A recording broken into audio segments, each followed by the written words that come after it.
Hi, I'm here for another weekly update. We're in day 24 of the shutdown. It's officially the longest full government shutdown in history. So I want to give you some updates on what is still operating and what isn't. I know that's confusing to a lot of people. I'm going to have to use my notes to make sure I get it right. So here's some clarity for the veterans.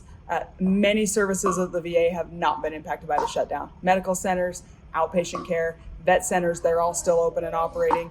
VA benefits are still being processed and delivered, including compensation. Burials and burial benefits are being processed, and the Board of Veterans is continuing to decide veterans' cases. And then finally, but importantly, the suicide prevention programs and homelessness services and caregiver support are all continuing as well. Social Security, Medicare, Medicaid, those are going on uninterrupted because that's mandatory spending. It's not part of the discretionary spending that we're working on. If this lasts too long, that might become a problem, but for now, all of those are still operating. National parks, Utah state parks are all open. You can go to my website, get information about what amenities are being offered during the shutdown, but they're all open.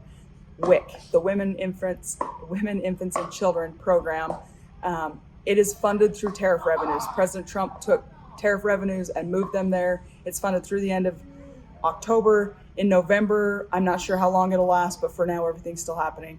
SNAP.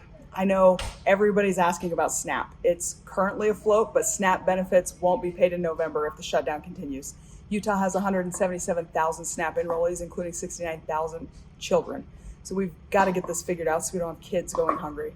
40,000 federal workers have been furloughed or are working without pay in Utah.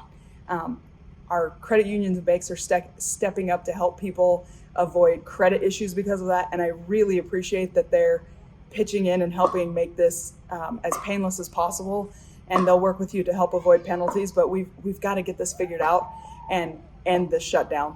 I know it's in the Senate, not in the House right now, but I'm doing everything I can to make sure we get back to doing business as a country the way we should.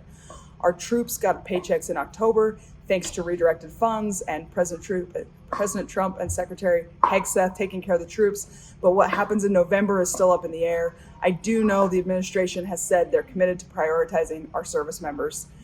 If you have any other questions, for more information, visit my website, malloy.house.gov. There's only one L in Malloy.